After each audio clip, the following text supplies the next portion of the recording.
CM Revanth ను విమర్శించే నైతికత కేటీఆర్ హరీష్ రావుకు లేదని ప్రజా సంఘాల జేఏసీ చైర్మన్ గజ్జల కాంతం అన్నారు. బీఆర్ఎస్ నాయకుల తీర్పై ఆయన తీవ్ర స్థాయిలో విమర్శలు చేశారు.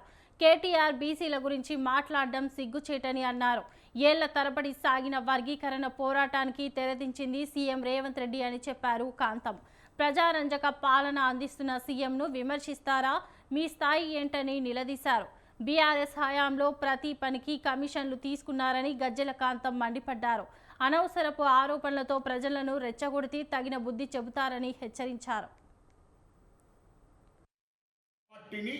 తెలంగాణ ప్రజలు ఒప్పుకోవడం లేదు. తెలంగాణ ప్రజలు గెలిపించరు.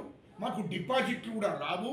మా పార్టీని నమ్ముతలేరు అనేది మీకు మీరే రుజువు చేసుకున్నారు. అంతే కదా, మీరు చేసినటువంటి దోపిడీ ప్రజలందరికీ తెలిసిపోయింది. కాబట్టి భయపడే మాకు డిపాజిట్లు కూడా రావు. ఈ తెలంగాణ రాష్ట్రంలో ఎవరు కూడా చదువుకున్న స్టూడెంట్ ఎవరు కూడా ఓట్లేయరు. గ్రాడ్యుయేటెడ్ ఎవరు కూడా మాకు ఓట్లేయరు అనేది క్లారిటీ ఉంది మీకు. కాబట్టి ఎవరు నిలబెట్టలేదు కదా. ఇది వాస్తవ విషయాలు కదా. మరి ఎందుకు మీరు తప్పేయలేదు అనుకుంటున్నారు కదా. మీరు తప్పేయలేదు, మేము చాలా నీతిపరులము అనుకుంటే మీరు ఎందుకు క్యాండిడేట్లు పెట్టలేదు అంటే మీ అసలు రంగు బయటపడ్డది. మా బీఆర్ఎస్ పార్టీని తెలంగాణ ప్రజలు ఒప్పుకోవడం లేదు. తెలంగాణ ప్రజలు గెలిపించరు. మాకు డిపాజిట్లు కూడా రావు. మా పార్టీని నమ్ముతలేరు అనేది మీకు మీరే రుజువు చేసుకున్నారు. అంతే.